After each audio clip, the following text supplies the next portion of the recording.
Welcome back to the Jane Doe YouTube channel. Woot! I am Andy Van Zant. And I am Nikki V. And we've got a little bit to talk about today.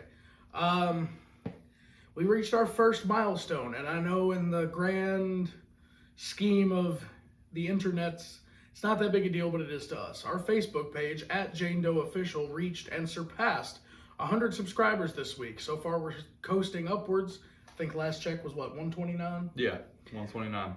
And, that excites us. We understand that when you post something, a bunch of people can see it, but that doesn't mean they'll like it. But these people went as far as to follow us. Now, we need to build this YouTube up as well, because we want to be our primary hub for all things Jane Doe.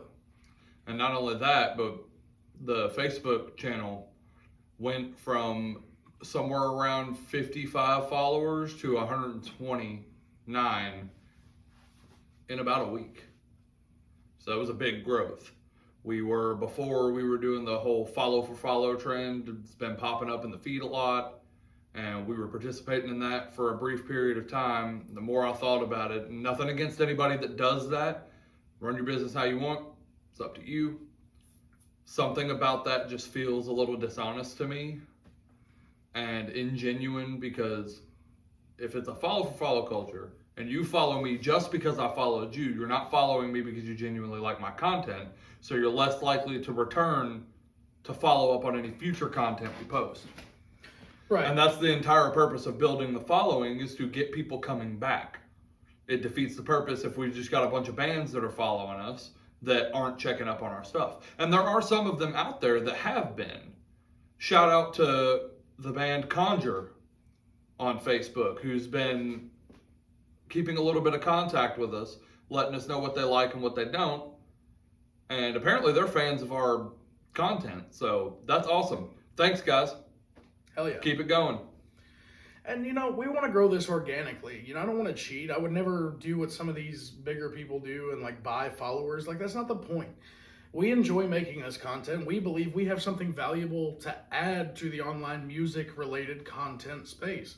So, we want to direct that towards YouTube, but of course that means diversifying. So, we are posting on Facebook, interacting with Reels, that kind of thing, shorter content. The world has a very short attention span right now, but about this specifically, because in life in general we do, but about this specifically we don't. We want to be able to have conversations, maybe even do some, more podcast style videos that are more of us having conversations about what we're going through as a band and as people going through this stage of our life. But we need to homogenize, if that's the right word, our followers from Facebook, TikTok, onto YouTube. Because that is what we want to be our main central hub for all things Jane Doe. Music, eventually music videos.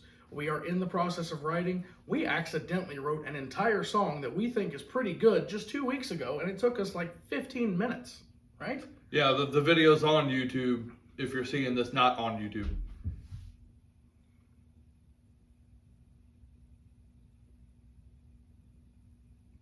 God, I love dead air. What was I saying about attention spans? Yeah, right. It's kind of zoned out a little bit there. Oops. But yeah, I had a line pop into my head, and it was an interesting line, and that kind of led me to something else. That kind of gave me a direction, and before you know it, I had a whole song's worth of lyrics. I'm like, hey, Nick, what do you think about this melody for this? And I basically sang it to him with the first idea of the melody. He was like, oh, I got something for that. Picks up the acoustic, plays a thing, and bing, bang, boom, there's a song. Yeah, a few little details here and there. Got to work out some details on the bridge, what kind of direction we want to go. But other than that, it was done. I really wish we could write songs like that all the time. Yeah, I wish every thought I had about what kind of a song I want to write. For some reason, certain kind of songs come easy to me and other ones don't. And then the ones that don't are the ones I want to write the most, if that makes any sense. We'll get through 2 lines and then just dead air after that. It's really annoying. Yeah, that's a real challenge as a songwriter. Is you start with what you like, because we talk all the time about bands or songs we like, and you're like, dude, that line though, that one thing he says, that line is incredible. It hits me right in the feels. That makes me feel X emotion. So there's certain songs that'll make you want to get up and fight somebody for no reason. There's songs that just make you cry. And most of the songs do that. It's that one line that gets you. And I'm really good at coming up with some of those lines. The problem is that the inspiration from that line will quickly turn kind of corny and cheesy and cliched and lame. And at that point, I either put it away for a while and like, all right, I'll come back to that, see if I can reignite the spark, or scrap it all together. That idea wasn't as good as I thought. Go through a bout of even lower tragic levels of self-esteem. But, you know, it happens. I do that too. Anytime I come up with a good concept and then I get a good line or two, it starts getting cheesy. I'm just like, nope, done. Throw it away. I'll delete everything I had. Or pitch it to you, and if you can't come up with something good for it, I'm just trash. Yeah. Or, you know, with me specifically, I'll think of a melody and like, I'm like, God, man, that's catchy as hell. And then 20 minutes later, I'll be like, oh, that's because I heard that song before.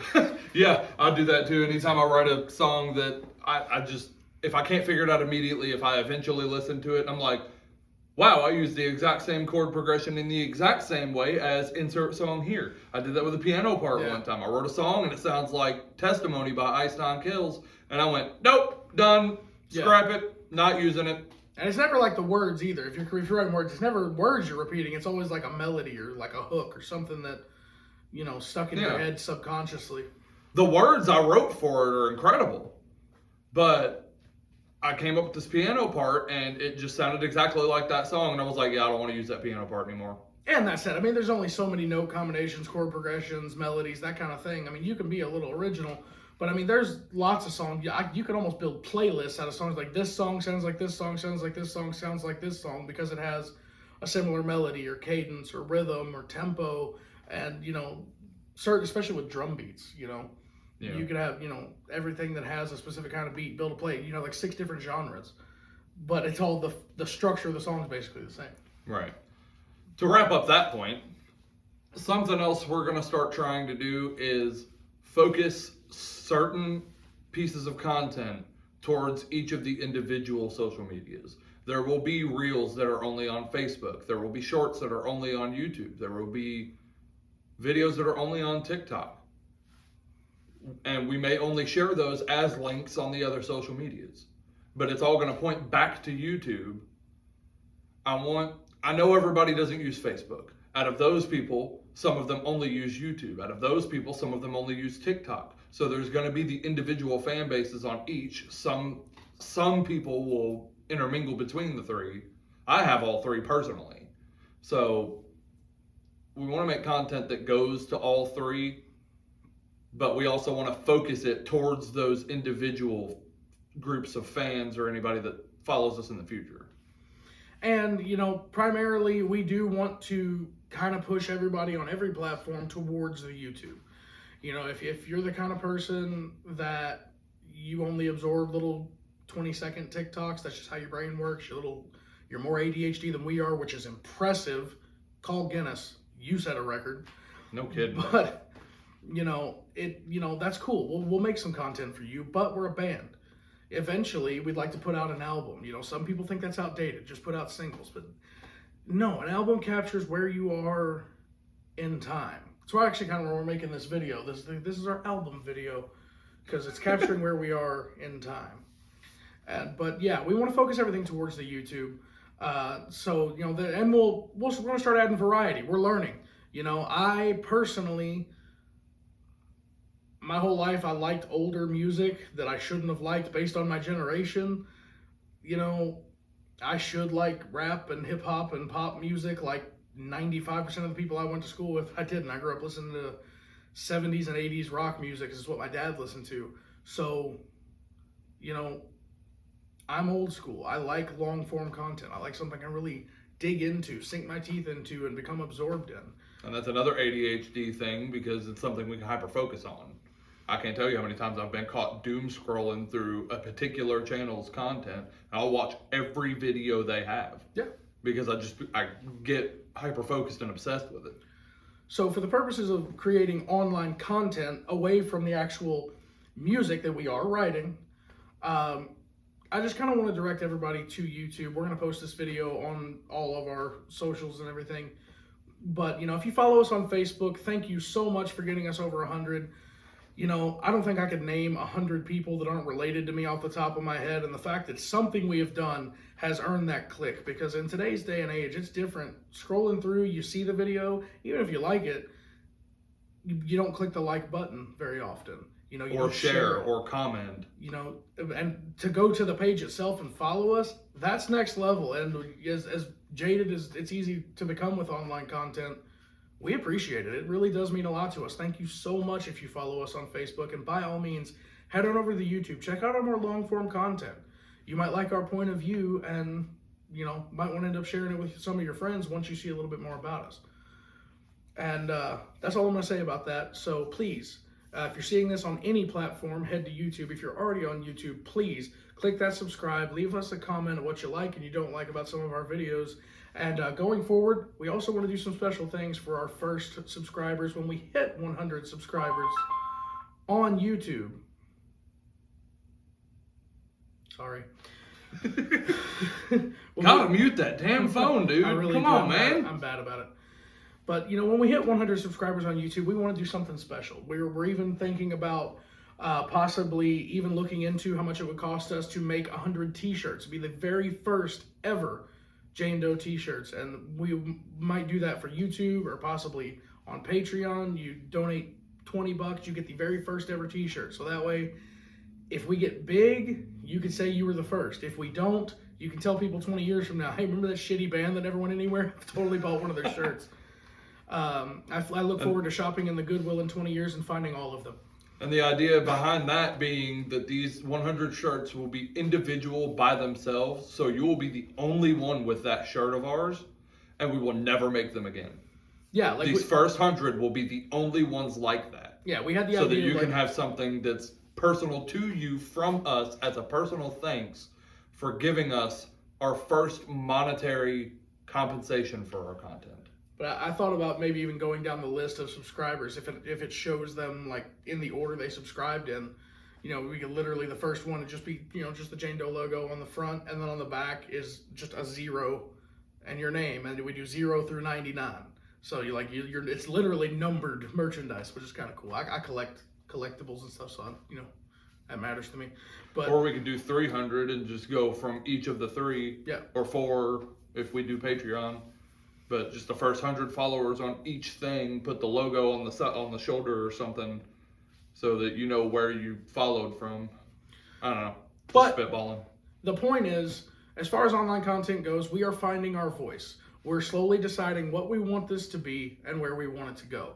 And the problem with that is we're having to diversify a lot. We're running in a million different directions with this stuff. You know, everybody says TikTok's the way to go. That's how you get the attention. But TikTok's more for shorter videos. It's for short attention span, and we talk so much we annoy each other. So 30 seconds ain't gonna cut it for us.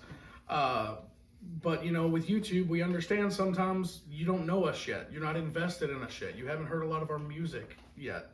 So, and there will be more of that to come. Why would you listen to us talk for 30 minutes? Which is why we're not going to talk for 30 minutes this time. We're going to get to the one last thing. The other problem we're currently having is finding other members for this band. So, just to put it out there again, we are from Louisville, Kentucky. So if you are anywhere within reasonable driving distance of Louisville, Kentucky, and you play the drums or the bass guitar, or know somebody who does, hit us up. You know, we've had some real issues. We've had people say they wanted to try out and then never show up. We've had people who wanted to try out, but they don't fit a criteria. You know, we are young. You know, I mean, I know somebody made a comment. By the way, speaking of milestones, I got called fat on the internet for the first time. and rather than being offended, I was really confident. I'm like, oh my God, I'm being trolled. I'm so happy right now. But so if I'm sure that'll fade quick. If that guy's watching, dude, you were the first. I'd like lost some kind of weird psychotic virginity. Thank you. But you know, we want to be a band. As fun as the content is, we want to be a band. We want to be 4 or 5. Preferably 5. We'd like to have 2 guitar players, bass player, drummer, singer. But wow, couldn't do that again if I tried. I was just about to say that. But you know, that's kind of how we want to structure our band, and you know, we want to be on stage in front of as many people as possible, whether it's 2 or 200,000. We don't care. We just want to do this for the rest of our lives. And we're hoping this content creation can be the vehicle for that. And all the bands we love, we would love it if they did stuff like this. Some of them do. It's what inspired this. And some musicians, that's all they do. They built their following on YouTube, so why not keep that avenue open? But basically, if you're in Louisville, Kentucky, or around said space, and are between the ages of 18 and 30, hit us up, join our band. Let's take on the fucking world together. Or like slightly apart. Like you don't have to like touch me unless you want to. Don't touch him. You don't want to know that. Hold your breath if you do. Yeah. But that's all we got. We kind of just wanted to have a little vent session, you know, get it out, let it breathe. See ya.